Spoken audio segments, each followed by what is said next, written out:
have your seat on the stage.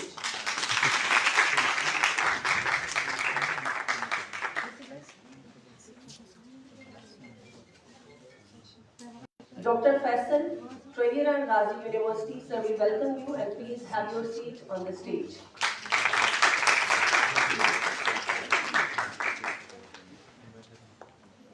Give a big hand to Mirza Zafar Iqbal, CEO Oval Industries.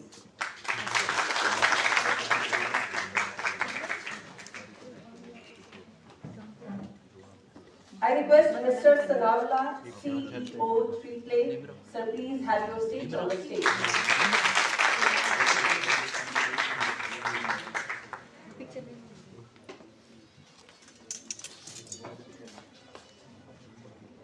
Now starting this event formally, first of all, I would request Mr. Usman Akhtar, student of Sociology, please come on the stage and say some verses from the Holy Quran.